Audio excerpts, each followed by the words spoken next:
Ne saute pas ce message. Ce que tu vis en ce moment n'est pas anodin. Ce sentiment de blocage, cette impression d'avancer sans progresser, ces portes qui restent fermées, malgré tes efforts et tes prières, tout cela n'est pas seulement une question de circonstances. Il existe des combats invisibles, des résistances spirituelles que l'on ne discerne pas toujours avec les yeux naturels, mais qui influencent profondément le cours d'une vie.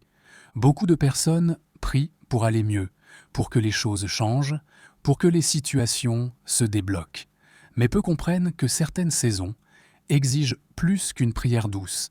Elles exigent une posture de guerre spirituelle, non pas une guerre bruyante, agressive ou charnelle, mais une guerre intérieure, spirituelle, ancrée dans l'autorité, la vérité et la persévérance. La guerre spirituelle commence toujours par la lucidité. Tant que tu crois que tout ce que tu traverses est uniquement naturel, tu combats avec des armes inadaptées. Tu t'épuises à expliquer, à justifier, à rationaliser, alors que le combat se joue ailleurs. Il se joue dans la sphère invisible, là où se décident les résistances, les délais, les blocages répétés. Un blocage spirituel ne signifie pas que Dieu t'a abandonné. Bien au contraire, il est souvent le signe que quelque chose d'important est en jeu. Là où il n'y a aucun enjeu, il n'y a généralement aucun combat. Les résistances apparaissent bien souvent lorsque tu t'approches d'un seuil, d'un changement, d'une élévation, d'un appel plus clair. Il faut comprendre ceci. Tout ce que Dieu destine à croître attire des oppositions. Ces oppositions peuvent prendre plusieurs formes. Elles peuvent se manifester par la fatigue constante, le découragement soudain, la confusion mentale, la perte de motivation, des retards inhabituels, des cycles qui se répètent malgré tes efforts. Parfois, ce sont même des pensées qui ne te ressemblent pas. Peur excessive, culpabilité injustifiée, sentiment d'indignité, impression d'être toujours en retard ou à côté de la volonté de Dieu. La première victoire dans la guerre spirituelle, c'est de ne plus t'accuser toi-même pour tout. Certains croyants vivent écrasés parce qu'ils interprètent chaque difficulté comme une punition ou un manque de foi. Mais tout combat n'est pas le fruit d'une erreur. Certains combats sont le résultat direct de ton obéissance, de ta croissance, de ton positionnement spirituel.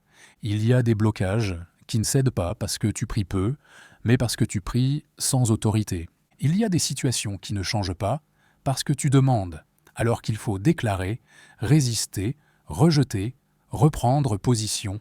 La guerre spirituelle n'est pas un cri désespéré. C'est une posture calme mais ferme. C'est savoir qui tu es, en qui tu crois et sur quelle autorité tu t'appuies. Avant même de prier contre les blocages, il faut restaurer une vérité fondamentale. Tu n'es pas faible. Si tu étais insignifiant spirituellement, il n'y aurait aucun intérêt à te résister. Les attaques visent rarement les vies sans direction. Elles ciblent souvent les personnes appelées à influencer, à changer des dynamiques familiales, à briser des cycles anciens. Certains blocages sont hérités. Ils ne commençaient pas avec toi, mais ils se manifestent à travers toi. Des schémas qui se répètent dans une famille, des limitations constantes, des plafonds invisibles que personne n'arrive à dépasser. Sans discernement spirituel, on appelle cela la malchance ou la fatalité. Avec discernement, on comprend qu'il y a des forteresses à renverser. Une forteresse spirituelle n'est pas toujours spectaculaire. Parfois, elle est silencieuse. Elle se cache dans des pensées acceptées depuis trop longtemps. Ce n'est pas pour moi. Je n'y arriverai jamais. Dans ma famille, on a toujours vécu comme ça. Je dois me contenter de peu. Ces pensées deviennent des prisons intérieures, et tant qu'elles ne sont pas confrontées, priées, renversées, elles continuent de produire les mêmes résultats. La guerre spirituelle commence donc par l'alignement intérieur. Tu ne peux pas combattre efficacement à l'extérieur si, à l'intérieur, tu es divisé, découragé ou résigné. Avant de parler au blocage, il faut parler à ton âme, lui rappeler la vérité, lui rappeler les promesses, lui rappeler que Dieu ne t'a pas créé pour rester lié.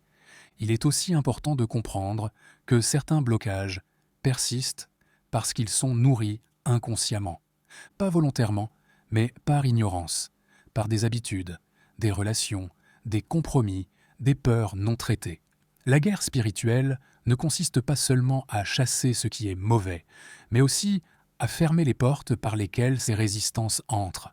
Il y a des portes émotionnelles, il y a des portes relationnelles, il y a des portes mentales. Et tant qu'elles restent ouvertes, le combat semble interminable.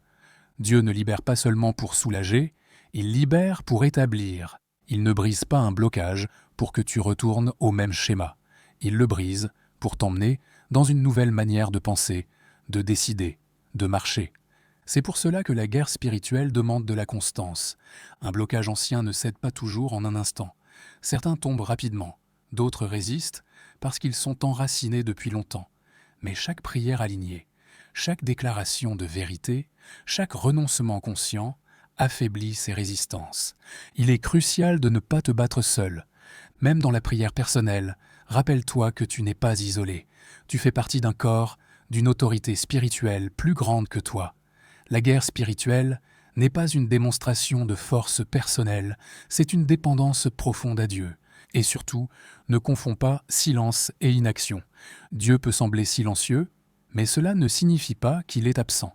Dans beaucoup de combats, Dieu travaille dans l'invisible avant que les résultats soient visibles.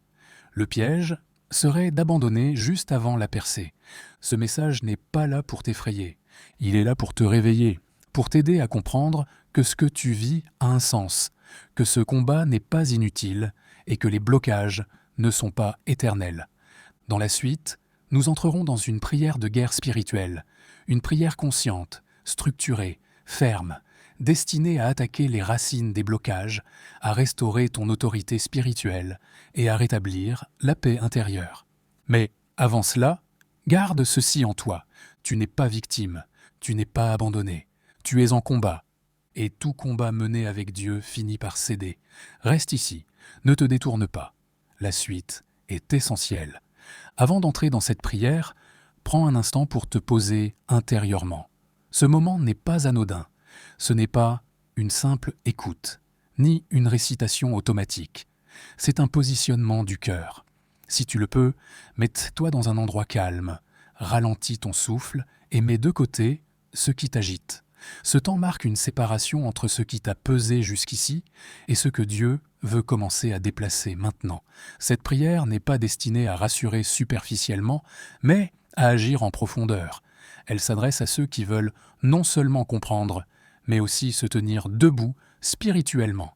Si tu ressens que certains domaines de ta vie sont bloqués depuis trop longtemps, si tu as l'impression de tourner en rond malgré ta foi, ou si tu discernes qu'il existe une résistance invisible qui freine ton avancement, alors entre dans cette prière avec sincérité. Ne force rien, ne cherche pas une émotion particulière. Choisis simplement d'être présent, honnête et aligné devant Dieu. Seigneur Dieu, je viens devant toi avec un cœur ouvert et une volonté ferme. Tu vois ma vie dans son ensemble, tu connais les combats que je mène en silence, les efforts que j'ai fournis sans toujours comprendre pourquoi certaines portes restaient fermées. Tu vois les prières répétées, l'attente prolongée, la fatigue accumulée. Aujourd'hui, je reconnais que certains blocages ne sont pas simplement naturels ou circonstanciels, mais qu'ils demandent une posture spirituelle claire, enracinée dans ton autorité. Je me tiens devant toi, non pas comme une victime de ma situation, mais comme ton enfant, racheté, appelé et couvert par ta grâce. Je refuse désormais de porter ce qui ne m'appartient pas. Je refuse les fardeaux invisibles, les limitations héritées, les plafonds acceptés par habitude ou par peur. Au nom de Jésus, je renonce à toute forme de résignation intérieure. Je renonce aux pensées qui m'ont appris à me contenter de moins que ce que tu as prévu pour moi. Je renonce à la peur de dépasser ce que j'ai toujours connu. Seigneur, éclaire les racines profondes de ces blocages. Montre-moi ce qui a été nourri par l'ignorance, par la peur, par la culpabilité ou par des mensonges acceptés trop longtemps. Je ne veux plus combattre dans le flou. Je choisis la lumière, même si elle dérange, même si elle m'oblige à changer certaines postures. Au nom de Jésus, je brise toute forteresse mentale élevée contre la vérité. Je rejette les pensées répétitives de découragement, d'échecs programmés et d'indignité. Je déclare que mon esprit n'est pas un champ de bataille permanent, mais un espace gouverné par ta paix. Là où il y a eu des cycles répétitifs, je déclare une rupture. Là où il y a eu des plafonds invisibles, je déclare un relèvement. Là où il y a eu des retards inexpliqués, je déclare une restauration du temps. Je ferme toute porte ouverte consciemment ou inconsciemment. Les portes émotionnelles liées aux blessures non guéries, les portes relationnelles liées aux mauvaises alliances, et les portes mentales liées aux compromis silencieux. Au nom de Jésus, je reprends l'autorité sur mon cœur, sur mes pensées et sur mes décisions.